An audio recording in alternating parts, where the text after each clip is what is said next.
الحمد لله رب العالمين والعاقبة للمتقين والصلاة والسلام على سيد الأنبياء والمرسلين نبينا محمد وعلى آله وأصحابه أجمعين، أما بعد. قال الله جل وعلا في كتابه العزيز بعد أعوذ بالله من الشيطان الرجيم، بسم الله الرحمن الرحيم. لقد كان لكم في رسول الله أسوة حسنة. احباب کرامی، الحمدللہ ہم اپنے اس سلسلہ دروس میں نبی صلی اللہ علیہ وسلم کی سیرت طیبہ سے آپ کے سامنے مختلف پہلو ذکر کر رہے ہیں۔ یقیناً نبی صلی اللہ علیہ وسلم کی زندگی تمام مسلمانوں کے لیے بہترین نمونہ ہے۔ ہر شعبے میں، ہر مرحلے میں، ہر موقع پر نبی صلی اللہ علیہ وسلم کی سیرت کو سامنے رکھنا چاہیے۔ اگر ایسا ہو تو وہ تمام مراحل، وہ تمام واقعات اور وہ تمام جن مسائل کو ہم وہ تمام مسائل جو ہمیں درپیش ہیں، رسول اللہ صلی اللہ علیہ وسلم کی سیرت طیبہ کو دیکھ کر ہم ان کو بآسانی حل کر سکتے ہیں اور سرخرو ہو کر وہاں سے نکل سکتے ہیں۔ آئیے آج کی اس مختصر نشست میں آپ کے سامنے رسول اللہ صلی اللہ علیہ وسلم کی سیرت طیبہ میں سے ایک گوشہ ذکر کرتے ہیں۔ آپ صلی اللہ علیہ وسلم کی تو پوری زندگی ہے، صرف ایک جز تھوڑا سا آپ کے سامنے بطور اشارہ ذکر کرتے ہیں کہ آپ صلی اللہ علیہ وسلم بحیثیت حکمران، یقیناً اللہ تعالیٰ نے دنیا میں لوگوں کو حکمرانی دی۔ قرآن مجید میں اللہ تعالیٰ نے فرمایا وعد اللہ الذین آمنوا منکم وعملوا الصالحات لیستخلفنکم فی الارض کما استخلف الذین من قبلکم، کہ فرمایا کہ اللہ تعالیٰ نے وعدہ فرمایا ان لوگوں سے جو ایمان لے آئے اور عمل صالح کیے کہ اللہ تعالیٰ ان کو ضرور دنیا میں زمین میں خلافت عطا فرمائے گا۔ یہ اللہ کا وعدہ ہے۔ تو ایک حکمران کیسے حکمرانی کرے، اس مرحلے میں یا اس ذمہ داری کو کیسے نبھائے، اس ذمہ داری کو کیسے ادا کرے، تو رسول اللہ صلی اللہ علیہ وسلم کی سیرت طیبہ ہمارے سامنے موجود ہے۔ آپ صلی اللہ علیہ وسلم بحیثیت قائد، آپ صلی اللہ علیہ وسلم بحیثیت حکمران، آپ صلی اللہ علیہ وسلم شروع سے لے کر آخر تک ایک ایک موقع پر نبی علیہ الصلوۃ والسلام کی رہنمائی موجود ہے۔ آپ صلی اللہ علیہ وسلم جب دیکھا کہ جن لوگوں نے آپ صلی اللہ علیہ وسلم کے ہاتھ پر بیعت کی، آپ صلی اللہ علیہ وسلم نے اس موقع کی نزاکت کو سمجھتے ہوئے ان لوگوں کو، اپنے صحابہ کو اس وقت اجازت دے دی کہ یہ جگہ چھوڑ کے کہیں اور چلے جائیں۔ یہ بھی ایک قائد و حکمران کی صلاحیت پر مبنی ہوتا ہے کہ ظاہری بات ہے کہ ان لوگوں کو تکلیف ہو رہی ہے، پریشانی ہو رہی ہے، تو ان کے لیے راستہ ڈھونڈنا ہے۔ وہ راستہ کون سا نکلتا ہے، ان کے لیے کون سی راہ ہموار کی جائے، تو بتایا، اور یہ بھی راستہ بھی بتایا کہ اس جگہ چلے جائیں جہاں کا بادشاہ اس جگہ پر لوگوں پر ظلم نہیں ہوتا، یعنی حبشہ چلے جائیں۔ تو یہ نبی علیہ الصلوۃ والسلام کی صلاحیتیں تھیں، حکمران نے صلاحیتیں تھیں۔ آپ صلی اللہ علیہ وسلم نے ان کو نکھارا، لوگوں کے سامنے پیش کیا، لوگوں نے دیکھا، لوگ ان سے مستفید ہوئے۔ آپ صلی اللہ علیہ وسلم کی زندگی کو، اس مرحلے کو ہم صرف اس پوائنٹ کو دیکھیں کہ آپ صلی اللہ علیہ وسلم کی حکمرانی کے اعتبار سے آپ صلی اللہ علیہ وسلم ہجرت کر کے مدینہ منورہ آئے۔ آپ صلی اللہ علیہ وسلم نے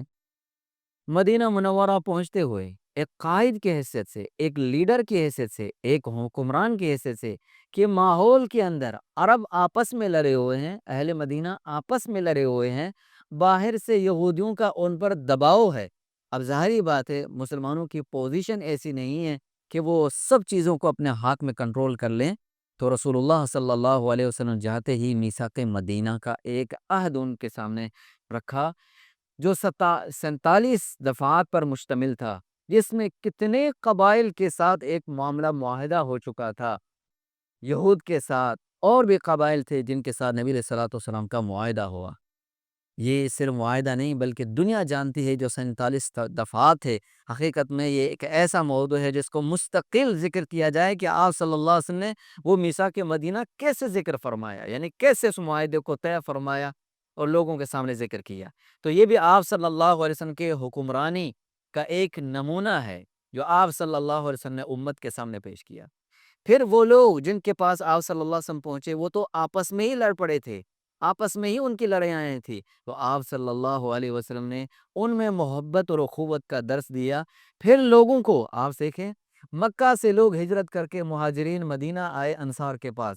الگ الگ ہیں، آپ صلی اللہ علیہ وسلم نے ان کے درمیان اخوت اور بھائی چارے کا ایک سلسلہ قائم کیا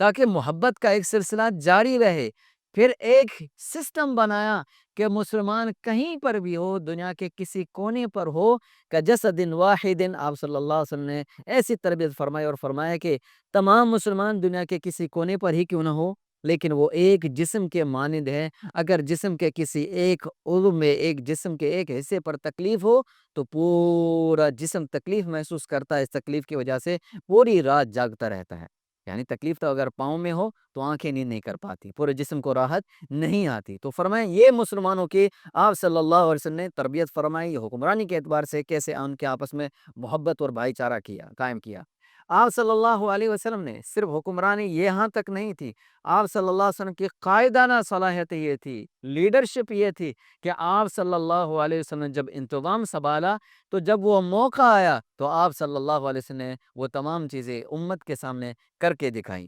احباب کرامی، آپ صلی اللہ علیہ وسلم نے ایسا نظام دیا، ایسے اصول اور ضوابط اس امت کو دیے جس میں عوام، عام لوگ، جس میں مزدور طبقہ، جس میں رعایا، تمام لوگ اس پہلو کو دیکھتے ہوئے چلتے ہوئے کسی پر ادنا برابر بھی ظلم نہیں ہوا۔ آپ صلی اللہ علیہ وسلم نے اصول وہ دیے جس سے برائیاں پنپنا تو دور کی بات ہے، جڑ سے ختم ہو گئی۔ جرائم کی جو کاروائیاں ہونی تھی یا ہو رہی تھی وہ سب کی سر دھری کی دھری یا ختم ہو گئی، جڑ سے وہ مٹ کے ختم ہو گئی۔ آپ صلی اللہ علیہ وسلم نے ایسا نظام دیا امت کے سامنے، آپ صلی اللہ علیہ وسلم نے وہ نظام دیا امت کے سامنے، یہ درس دیا کہ حکمران کیسے ہوتا ہے، اقربا پروری نہیں ہوتی، اپنوں کو صرف نوازنا نہیں ہوتا۔ آپ صلی اللہ علیہ وسلم نے عدل اور انصاف کا ترازو قائم کیا۔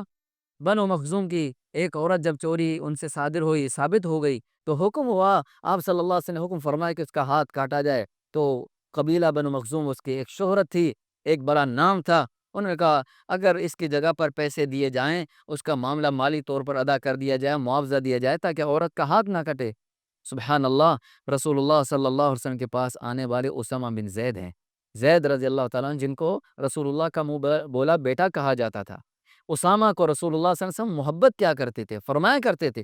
احادیث ہیں بہت ساری۔ جب اسامہ رسول اللہ صلی اللہ علیہ وسلم کے پاس آئے تو آپ صلی اللہ علیہ وسلم بہت ناراض ہوئے۔ آپ نے ارشاد فرمایا اسامہ اتشفع فی حد من حدود اللہ، فرمایا اسامہ کیا بات کر رہے ہو، کیا تم اللہ کی حدود میں سفارشی بن کر آئے ہو کہ اللہ کی حدود کو روک دیا جائے اور تم سفارش اس لیے لے کے آئے ہو؟ فرمایا کہ اسامہ سن لو، یہ تو مخزومی قبیلے کی عورت ہے جس نے چوری کر لی۔ سبحان اللہ، یہ ہیں حکمران اور عدل و انصاف کا ترازو برقرار رکھنے والے رسول اللہ صلی اللہ علیہ وسلم۔ دنیا میں کوئی قائد ان کے برابر کا نہیں ہے، دنیا میں ایسی کوئی مثال نہیں ہو سکتی، نہ مل سکتی ہے۔ رسول اللہ صلی اللہ علیہ وسلم نے فرمایا کہ لو ان فاطمہ بنت محمد سرقت لقطعت یدہا، ایسا ہو نہیں سکتا، لیکن لوگوں اگر سن لو، اگر ایسا ہو جائے کہ محمد صلی اللہ علیہ وسلم کی بیٹی فاطمہ، جس کو آپ صلی اللہ علیہ وسلم فرمایا میرے جگر کا ٹکڑا ہے، فرمایا اگر ان سے بھی یہ چوری کا معاملہ سرزد ہوتا تو ایسا نہیں کہ میں چھوڑ دیتا، عدل کا تقاضا یہ ہوتا کہ میں فرمایا کہ پھر میں ان کا بھی ہاتھ کاٹ دیتا، لیکن ایسا نہیں۔ سبحان اللہ، تو یہ رسول اللہ صلی اللہ علیہ وسلم نے آپ نے فرمایا پہلے لوگ تباہ و برباد اس لیے ہوئے کہ صرف وہ اپنے بڑے لوگوں سے، جن سے غلط کام سرزد ہو جاتے یا جن سے یہ معاملات ہو جاتے تو ان کے ساتھ نرمی والا معاملہ کر دیتے، درگزر والا کام کر دیتے، غریب بیچارہ کوئی پھنس جائے تو اس کو ٹانگ دیتے، اس کو پھنسا دیتے، اس کو سولی پر لٹکا دیتے، اس کے ساتھ سارے معاملات کر دیتے، لیکن امیر کے ساتھ ایسے نہیں۔ رسول اللہ صلی اللہ علیہ وسلم نے امت کے سامنے، آپ صلی اللہ علیہ وسلم کی یہی وجہ ہے، آپ صلی اللہ علیہ وسلم نے یہ جو نظام دیا ہے امت کے سامنے، آپ صلی اللہ علیہ وسلم نے جو امت کو یہ نظام دیا ہے، سوچیں صرف قصاص کے، پورے نبی علیہ الصلوۃ والسلام کی زندگی میں 27 واقعات ہوئے ہیں قصاص کے، 27 واقعات۔ آپ صلی اللہ علیہ وسلم کے زندگی میں صرف 2 ایسے واقعات اور رونما ہوئے ہیں جو لیان کے تھے، لیان کے واقعات صرف 2 واقعات ہوئے ہیں۔ آپ صلی اللہ علیہ وسلم کے حدود نافذ کرنے کے اعتبار سے 18 واقعات ہوئے۔ نبی علیہ الصلوۃ والسلام کے دیکھیں ہمارے ہاں تو روزانہ یہ معاملات ہوتے ہیں، روزانہ چوریوں کے معاملات ہیں، روزانہ قتل و غارت کے معاملات ہیں۔ رسول اللہ صلی اللہ علیہ وسلم کی پوری زندگی میں یہ جو واقعات ہیں یہ انگلوں پر گننے والے ہیں جو نبی علیہ الصلوۃ والسلام کے زندگی دور حکومت میں واقعات ہوئے۔ آپ صلی اللہ علیہ وسلم نے صرف چوری کے جو واقعات ہوئے ہیں، صرف چوری کے، وہ صرف 15 واقعات ہو رہے ہیں، صرف 15۔ طلاق کے صرف جو واقعات ہوئے ہیں صرف وہ 10 واقعات ہیں، صرف 10 واقعات طلاق کے واقع ہیں۔ آپ دیکھیں بالکل محدود سی چیزیں ہیں، نہیں تو ایک پوری اسٹیٹ ہے، ایک پورا نظام ہے جس کو رسول اللہ صلی اللہ علیہ وسلم لے کے چل رہے ہیں۔ پھر دیکھیے نبی علیہ الصلوۃ والسلام کی قائدانہ صلاحیت، حکمران ایک لیڈر کیا ہوتا ہے؟ لیڈر کا معنی یہ نہیں ہوتا کہ صرف خود کو ظاہر کرے باقیوں کو چھپا دے، بات ختم ہو گئی۔ قائد یہ ہوتا ہے، حکمران یہ ہوتا ہے، لیڈر وہ ہوتا ہے جو خود تو لیڈر ہے ہی ہے لیکن لیڈر بنا کر لوگوں کے سامنے پیش کرتا ہے، لیڈر لوگوں کے سامنے پیش کر۔ سبحان اللہ، لوگوں نے دیکھا کہ وہ لوگ جو بکریاں چراتے تھے عرب کے بدو تھے لیکن دنیا کے قائد اور لیڈر بن کر دنیا کے سامنے ابھرے۔ سیدنا عمر رضی اللہ تعالیٰ عنہ رسول اللہ صلی اللہ علیہ وسلم کے تربیت یافتہ ہیں، سیدنا ابوبکر صدیق رضی اللہ تعالیٰ عنہ، سیدنا عثمان غنی رضی اللہ تعالیٰ عنہ، سیدنا علی المرتضی رضی اللہ تعالیٰ عنہ، جہاں جہاں جس صحابی کا دیکھیں جس کو جس صلاحیت تھی، اللہ کے رسول صلی اللہ علیہ وسلم نے لیڈر تیار کیے۔ یہ بھی رسول اللہ صلی اللہ علیہ وسلم کے حکمرانی کی ایک نمونہ ہے کہ صرف اپنے طور پر نہیں، اپنی ذات پر نہیں، آپ صلی اللہ علیہ وسلم کی صلاحیت تھی کہ آپ صلی اللہ علیہ وسلم لوگوں کو نکھارتے، اور آپ صلی اللہ علیہ وسلم کی حکمرانی یہ بھی تھی کہ آپ صلی اللہ علیہ وسلم لوگوں کو لیتے جن میں جو جو صلاحیت ہوتی آپ صلی اللہ علیہ وسلم کو وہ چیز عطا کرتے تھے، اسی چیز پر اس کو معمور کرتے تاکہ اس کی صلاحیت اس میں اور اجاگر ہو جائے۔ سیدنا خالد بن ولید رضی اللہ تعالیٰ عنہ ایک جنگجو تھے، تو جو کیونکہ زمانے جاہلیت میں بھی وہ قائد رہے ہیں، لیڈر رہے ہیں، تو آپ صلی اللہ علیہ وسلم نے ان کو سیف اللہ کے لقب سے ملقب کیا کہ وہ اللہ کی تلوار ہیں، اور ان کو قائد بنا دیا اور جنگجو بنا دیا، اور وہ پھر وہ فتوحات پہ فتوحات ہونے لگی۔ تو یہ دیکھیں رسول اللہ صلی اللہ علیہ وسلم کی سارے معاملات ہیں۔ آپ صلی اللہ علیہ وسلم نے جتنے معاملات دیکھیں صرف عامت الناس کے ساتھ نہیں، صرف اپنے لوگوں کے ساتھ نہیں، آپ صلی اللہ علیہ وسلم کی حکمرانی یہ ہے کہ آپ صلی اللہ علیہ وسلم بحیثیت قائد لوگوں کے ساتھ، حکمرانوں کے ساتھ بھی آپ صلی اللہ علیہ وسلم کے رابطے اس طرح اس نوعیت سے ہوتے کہ ان کے اخلاق کو بجا لاتے، یعنی ان کے ادب اور احترام کو ملوز خاطر رکھتے ہوئے آپ صلی اللہ علیہ وسلم نے اپنے دور حکومت میں کتنے ہی حکمرانوں کو دعوت کے پیغامات بھیجے۔ مقوقس کو اللہ کے رسول صلی اللہ علیہ وسلم نے بھیجا، ہرقل روم کو آپ صلی اللہ علیہ وسلم نے بھیجا، کسرا کو بھیجا، آپ صلی اللہ علیہ وسلم نے کتنے حکمرانوں کو بھیجا اور دعوت دی، حتیٰ کہ سب لوگ معترف ہوئے رسول اللہ صلی اللہ علیہ وسلم کی اس بات کے، آپ صلی اللہ علیہ وسلم کے اس طریقے۔ چلیں پرانی یعنی یہ تاریخ کی ان باتوں کو چلے لمبی کہیں کہ بہت پرانی بات ہے، اس دور کی بات کریں کہ جس نے ان سب سے بڑے عظیم لوگوں، جو 100 عظیم لوگوں کے ناموں کو شمار کیا کہ دنیا میں جو عظیم 100 لوگ ہیں، لکھنے والا ایک عیسائی، لیکن سب سے پہلے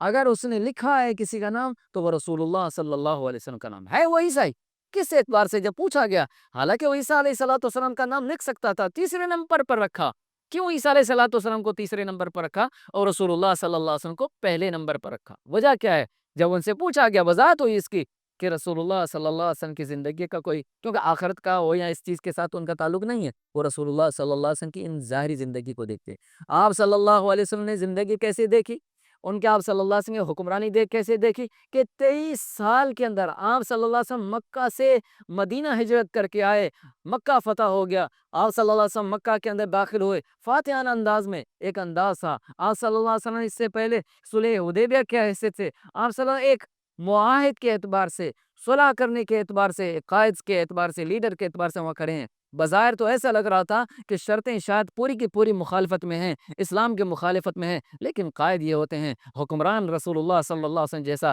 دنیا میں نہیں آ سکتا۔ آپ صلی اللہ علیہ وسلم نے سمجھوتا کیا اور امت نے دیکھا، پوری رہتی دنیا نے دیکھا کہ کیسے رسول اللہ صلی اللہ علیہ وسلم نے ان شرطوں پہ جو بظاہر ایسے لگ رہی تھی، لیکن امت کے سامنے وہ ساری چیزیں ہوئیں اور اس کا فائدہ مسلمانوں کو ہوا، لوگوں کو ہوا۔ یہ رسول اللہ صلی اللہ علیہ وسلم کی زندگی کے، میں نے کہا حکمرانی کے اگر پہلو کو دیکھا جائے تو بہت سارے پہلو ہیں۔ صرف صلح حدیبیہ کے صلح نامے کو دیکھا جائے،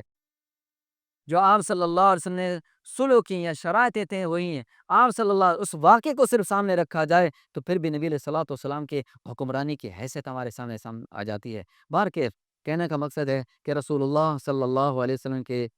حکمرانی، سیاست اور ایک لیڈرشپ کے اعتبار سے آپ صلی اللہ علیہ وسلم امت کے لیے رہبر و رہنما ہیں۔ اگر کوئی لیڈر دیکھنا ہے، اگر کوئی سیاستدان دیکھنا ہے، یہ سیاست تو ہمارے ہاں تو جھوٹ کا ملبہ ہے، جھوٹ کا پلندہ ہے، اس کی بات نہیں کر رہے۔ رسول اللہ صلی اللہ علیہ وسلم نے جو حقیقت میں ایک حکمرانی کر کے دکھائی ہے، کس طرح حکمرانی کی جاتی ہے۔ آج لوگ حکمران لوگوں کے جسموں پر کرتے ہیں، رسول اللہ صلی اللہ علیہ وسلم کی حکمرانی لوگوں کے دل پر کرتی ہے۔ آپ صلی اللہ علیہ وسلم حکم دیتے، سبحان اللہ، لوگوں نے دیکھا سے بخاری کے اندر روایت موجود ہے، وہ کہتے ہیں جب رسول اللہ صلی اللہ علیہ وسلم سے ملاقات کر کے واپس گیا تو جا کے بتایا، کہاں کے عروہ بن مسعود، جب کہنے واپس جانے لگا تو کہنے لگا کہ میں نے تو پتہ نہیں کتنے بادشاہوں کے محلوں میں دیکھا، کہ لوگوں کو دیکھا، ان کے کارندوں کو دیکھا، ان کے ماننے والوں کو دیکھا، لیکن جس طرح محمد صلی اللہ علیہ وسلم کو اور ان کے ماننے والوں کو دیکھا، اس طرح کا کسی کو نہیں دیکھا۔ وہ بولے تو دوڑنے لگ جائیں پورا کرنے کے لیے، وضو کریں تو اس کے پانی کو نیچے گرنے نہیں دیتے، اگر زمین پر بھی گر جائے تو اس کو بھی اٹھا کے اپنے جسم پر مل لیتے ہیں۔ رسول اللہ صلی اللہ علیہ وسلم کی حکمرانی صرف جسمانی نہیں تھی، بلکہ آپ صلی اللہ علیہ وسلم کی حکمرانی تو جسمانی پر اور روحانی بھی تھی۔ آپ صلی اللہ علیہ وسلم دلوں پر راج کیا کرتے تھے، تو ایسی حکمرانی رسول اللہ صلی اللہ علیہ وسلم نے سکھائی ہے۔ اور آخر میں اس حوالے سے رسول اللہ صلی اللہ علیہ وسلم نے کچھ ہدایات اور تنبیہ ارشاد فرما دی۔ یہ ارشاد فرما دیا کہ لوگوں، بد دعا دے دی اللہ کے رسول صلی اللہ علیہ وسلم نے، آپ نے فرمایا اللہم من ولی من امر امتی شیئا، اے اللہ اگر میری امت کے معاملے میں سے کوئی بندہ والی بن جائے، کسی معاملے کا ان کو والی بن جائے، حاکم بنا دیا جائے کسی معاملے کا، اللہ فشق علیہم، اور وہ بندہ پھر ان کے ساتھ ناانصافی کرتا ہے، ظلم و زیادتی کرتا ہے اور ان کے حقوق کے حق تلفی کرتا ہے، اللہ ان کے حقوق کے حق تلفی کرتا ہے، تو فرمایا فشقق علیہ، اللہ تو اس پر سختی کر دے، اللہ تو اس پر تنگی کر دے، اللہ دنیا بھی اس کے لیے تنگ کر دے اور آخرت بھی اس کے لیے تنگ کر دے۔ ایک اور روایت میں ہے کہ جس میں اللہ کے رسول صلی اللہ علیہ وسلم نے فرمایا کہ میری امت مسلمان میں سے اگر کوئی بندہ مسلمانوں کی جماعت کا کوئی والی بن جاتا ہے، حاکم بن جاتا ہے، فَيَمُوتُ، پھر وہ مرتا ہے اس حال میں کہ وہ غواش، وہ دھوکہ دینے والا ہے، ان کے ساتھ خیانت کرنے والا ہے۔ دیکھیں یہ اصول اور ضوابط دیکھے گئے ہیں کہ فرمایا اگر کوئی دھوکہ دینے والا ہے، خیانت کرنے والا ہے، تو فرمایا ایسے بندے پر اللہ تعالیٰ نے جنت کو حرام کرا دیا ہے۔ یہ ساری باتیں امت کے سامنے اصول اور ضوابط ہیں، کر کر بھی دکھایا، عملی طور پر کر کے دکھایا، زبانی بھی اللہ کے رسول صلی اللہ علیہ وسلم نے بتایا۔ احباب اکرامی، یہ تو مختصر آپ کے سامنے چند باتیں آپ کے سامنے ذکر کی ہیں، وگرنہ رسول اللہ صلی اللہ علیہ وسلم کی سیرت کے صرف اس پہلو کو سیرت کی کتابوں میں دیکھا جائے تو بے شمار واقعات آپ کو ملیں گے۔ اسی پر اکتفا کرتے ہیں۔ بارک اللہ فیکم۔ السلام علیکم ورحمۃ اللہ وبرکاتہ۔